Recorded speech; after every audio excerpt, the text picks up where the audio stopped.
Sinner is back to world number one, which means I am back to posting again. Now, September 7th, 2025, Sinner lost the U.S. Open, but not only did he lose the U.S. Open to Carlos Alcaraz, he also lost his world number one positioning to Carlos Alcaraz. Now, this was actually a pretty painful moment for me because I'm an Italian and I'm a virgin tennis fan. So coming into tennis last year for the first time ever pretty seriously, and an Italian being number one, it meant a lot to me. And I used to think he was kind of boring to watch, right? I even favored Alcaraz a bit in the beginning until the Italian roots in me started saying, hey, hey, hey. But thankfully, Sinner came to the stand and he said, I'm willing to risk losing because I need to evolve to keep up with Carlos. I was too predictable today and I need to step outside of my comfort zone. And the reason why, for the majority of the time that happened, was because whether he was predictable or not, he was absolutely destroying people. But Carlos was the one person that I always thought, Sinner's just not on this guy's level. But the truth is, Sinner had the capacity to be on his level, and it's very much shown now. So, I have the statistics here beside me because there's no chance I could memorize this all. But as of May 4th, 2026, we are back to world number one. I know we didn't reclaim it yesterday in Madrid. We had it, I think, a week ago already or something. But yesterday, it was the final in Madrid against Zverev.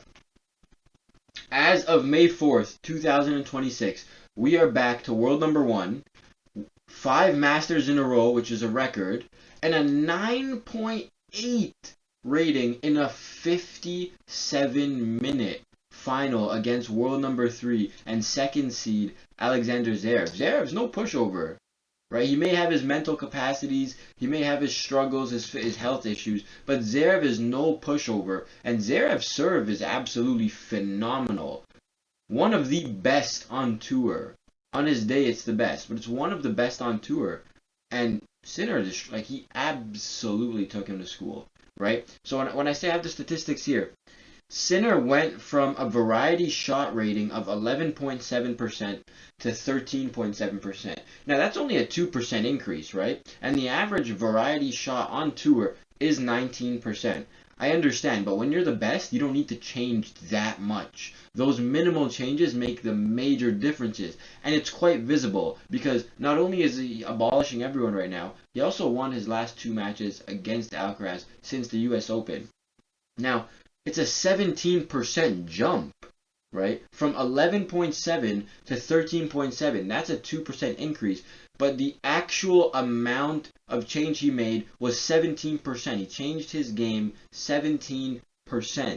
His slices went from 3.6% to 4.2%. His drop shots went from 1.5% to 2%. His net play, which was one of the biggest increases, and you could very see it. When he comes to that net, you're finished. Lobs, down the line backhands, you're just done.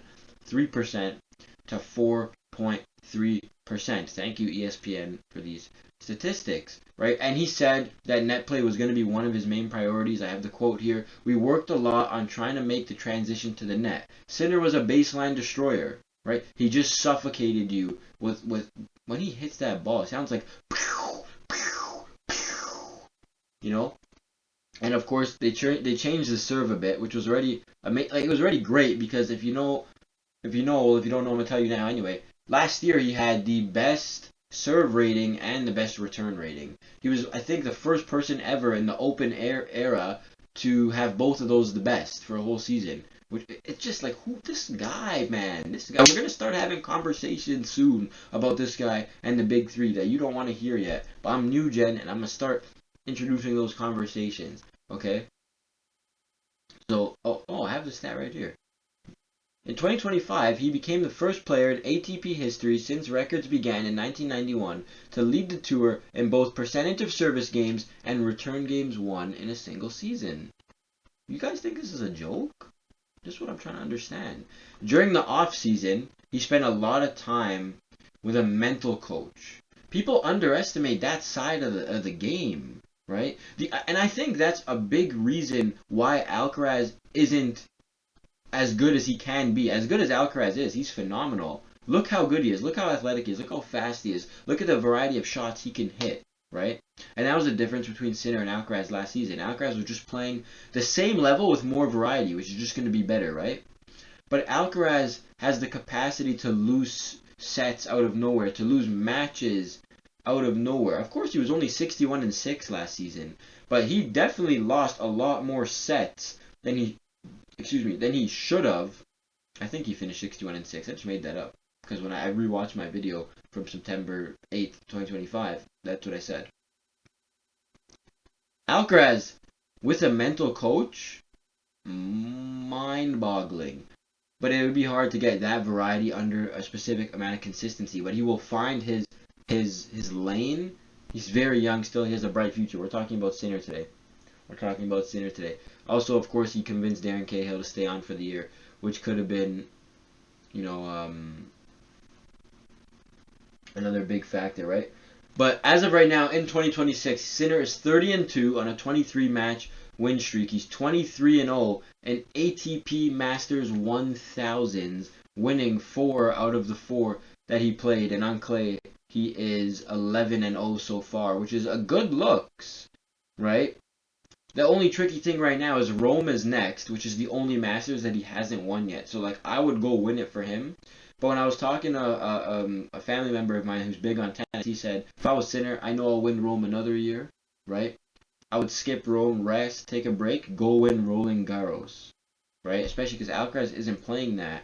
So I was like, Alcaraz isn't playing that. He'll probably win anyway. And my family member is like, hey, but Novak, you mans are forgetting about Novak. He's lurking in the shadows right now, and he's going to pop back out for the major, of course, for the slam. Of course. Zverev versus Sinner yesterday. Sinner won 93% of first serve points. 27 out of 29. He converted all 4 of the break points he had, and Sinner didn't even give up any break points. Zverev never had a break point. I wrote 57 minutes here. It says here 58 minutes. Boo-hoo. Sinner said, I'm very happy that I've continued to believe in myself. I show up every day at every practice session trying to put in the right work with the right discipline and the right people. Implement that into your life. He risked losing to evolve. He risked his identity to evolve. He started incorporating more things because he knew that's what he had to do. I've been talking about this on my other channel. I forgot this is a different channel. All week. Sometimes what you have to do to improve doesn't look good for your reputation or for your day-to-day, moment-to-moment. But in the long run, it changes this to this. That's what you need to understand, right? And Zverev said it himself, Sasha said it himself yesterday. There's a big gap between Yannick Sinner and everyone else. He's the 3rd best player in the world, and he ended up saying, it's not incorporated here, I believe he ended up saying that him, Alcaraz, and Djokovic are like in a similar category. Sinner's above them, and then the rest is below. That's ridiculous. I don't agree with it, but that's ridiculous. I think Alcaraz is above him and Novak still, is what I'm trying to say. And yeah, I think this is the start. Okay, tennis created a monster that it cannot control anymore. And of course, Federer said something about, because all the court speeds are the same, so it's going to be easier, right? Possible, whatever. Tennis created an animal that it cannot control anymore. We're going to see what happens, of course, when Carlos comes back. But until then, what are you guys going to do? Wow. He told you he was going to risk losing to evolve, and he evolved without losing. That's the level of this guy, and I'm so excited to see. He's only 23, 24, right? I am so excited to see not the records that he breaks, but the peak that he reaches, because we're going to have conversations with Roger and Rafa and Novak. In my head, it's like we're gonna have conversations.